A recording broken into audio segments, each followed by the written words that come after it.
ఇదే ముఖావర్ పర్వతం అంటారు. ఆ క్రింద కొన్ని గుహల్లాగా కనిపిస్తున్నాయి కదా, అక్కడ అవి జైలులాగా ఉండేవి అనమాట. వాటిల్లో ఒక జైల్లో బాప్తిస్మ యోహాన్ని ఇప్పుడు మనం అక్కడికి వెళ్ళి చూస్తాం. చుట్టూరు కొండలు ఇవన్నీ చూడండి ఎలా ఉన్నాయి. ఒలివలి చెట్లకి ఎక్కువ నీళ్ళు అవసరం లేదనమాట, అందుకనే అవి అలా కొండల మీద పెరుగుతూ ఉంటాయి. ఇప్పుడు మనం వచ్చేటప్పుడు చూస్తాం తోటలాగానే ఎక్కువ నీళ్ళు అవసరంలా. నీళ్ళు ఎక్కువ పోస్తేనే అవి, నీళ్ళు ఎక్కువైతే చచ్చిపోతాయి ఒలివలి చెట్లు.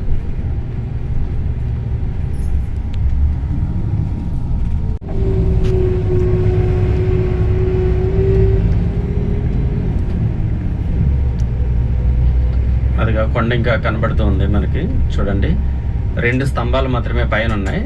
అక్కడ ఒక కోట ఉండేది అప్పట్లో.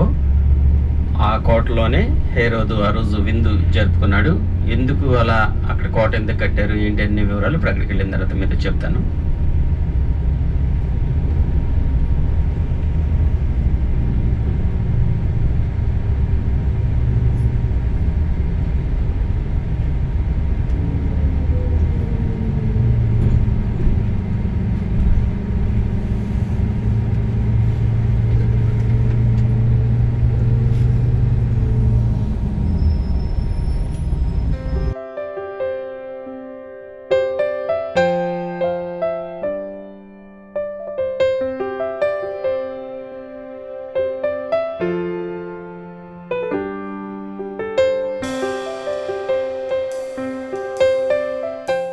ఈ ప్రాంతం పేరు ముఖావర్ అనమాట.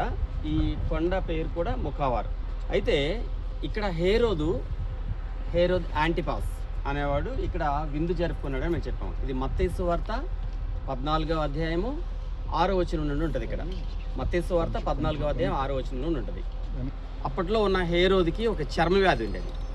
ఆ చర్మ వ్యాధి తగ్గడం కోసం అప్పుడు వైద్యులు ఏం చెప్పారంటే, ఆ చర్మ వ్యాధి తగ్గాలంటే డెడ్ సీ గాలి అతనికి తగలాలి. డెడ్ సీలో స్నానం చేస్తూ ఉండాలి, డెడ్ సీ గాలి కూడా అతను తగులుతూ ఉండాలి, అప్పుడు కొంచెం తగ్గుద్దని. ఏమని రాసి ఉంటుందంటే, ఆ రోజు బాప్తిస్మ యోహాను తల ఇక్కడ నరికారు. ఎందుకు నరికారంటే, ఈ కోటలో ఆ రోజు హేరోదు తన పుట్టినరోజు వేడుకలు జరుపుకుంటున్నాడు. ఫిలిప్ భార్య ఆవిడేం చెప్పింది, ఈ బాప్తిస్మ యోహాను వీళ్ళిద్దరూ కలిసి ఉండటం తప్పు అని హెచ్చరించాడు. ఆమె కుట్ర చేసి అతను చంపాలని చాలాసార్లు ప్రయత్నం చేసింది కానీ కుదరలేదు. ఆ రోజు హేరోదు ఇక్కడ విందు జరుపుకున్నప్పుడు ఆ దేశంలో అతని పరిపాలన ఉన్న పెద్ద పెద్ద వాళ్ళందరినీ విందుకు పిలిచాడు. వాళ్ళందరూ ఇక్కడ కూర్చున్నప్పుడు, ఇక్కడ విందు జరుగుతున్నప్పుడు అందరూ శుభ్రంగా ద్రాక్షరసం అదంతా వైన్ తాగిన సందర్భంలో ఆమె కూతుర్ని పంపించి డాన్స్ చేసింది.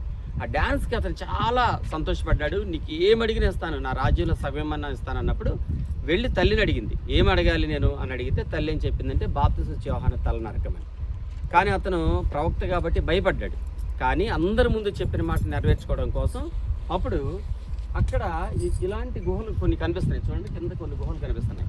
ఆ గుహల్లో ఏదో ఒక గుహలో బాప్తిస్మ యోహాన్ని పెట్టారు. ఆ గుహలో ఉన్న అతని తల నరికి తీసుకెళ్ళి ఇచ్చారనమాట. అది జరిగింది.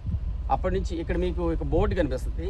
ఇది క్రీస్తు శకం 70లో పడేశారు దాన్ని. క్రీస్తు శకం 70లో ఎందుకు పడేశారంటే, అప్పుడు నీరో చక్రవర్తి అక్కడ ఇజ్రాయెల్ దేశంలో ఉన్న యెరూషలేంలో పట్టణంలో ఉన్న చాలా వాటిని పడేశాడు. అప్పుడే దేవాలయం, 2వ దేవాలయం కూడా అప్పుడే పడవేయబడింది.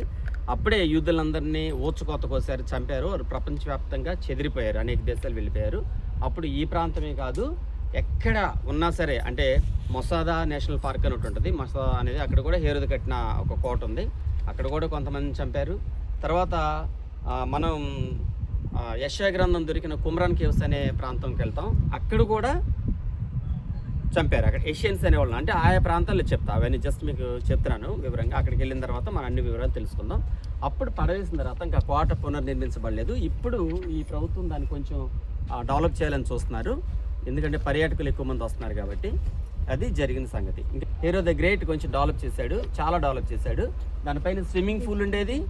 ఇక్కడ విందులు జరుపుకోవడానికి మాత్రం అతను వస్తూ ఉండేవాడు అనమాట. ఎవరు, హేరోద్ యాంటిపాస్ అనేవాడు విందులు జరుపుకోవడానికి వచ్చేవాడు. అతను పరిపాలన సాగింది. అతను ఇక్కడ పుట్టినరోజు విందులు జరుపుకుంటున్నప్పుడు జరిగిన సంఘటన. Praise the lord.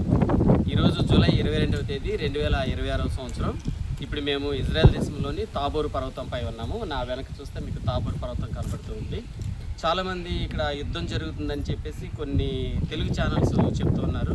అయినప్పటికీ అది నిజం కాదు అని నాతో పాటు ఒక గ్రూప్ మేము ఇప్పుడు వచ్చాము. ఇక్కడికి వచ్చిన గ్రూప్ వాళ్ళు చెప్తారు నిజానికి ఇక్కడ యుద్ధం ఏమీ లేదు. దేవుని చిత్తం అయితే సెప్టెంబర్ చివరి వారంలో కానీ లేదా అక్టోబర్ 2వ వారంలో కానీ మరొక టూరు మేము ప్లాన్ చేస్తున్నాం. ఇప్పటికే కొంతమంది అడ్వాన్స్ కట్టారు. మీరు కూడా ఆ టూర్లో రాదలుచుకుంటే కనుక వెంటనే మాకు ఫోన్ చేసి అన్ని వివరాలు తెలుసుకుని మీ అడ్వాన్స్ చెల్లించండి. చూడండి, చుట్టుప్రక్కల వాతావరణం చూస్తే కనుక ఎక్కడ యుద్ధం లేదు, ఒక చిన్న బాంబు పడుతున్న శబ్దం కూడా లేదు. అది గమనించండి. Praise the lord.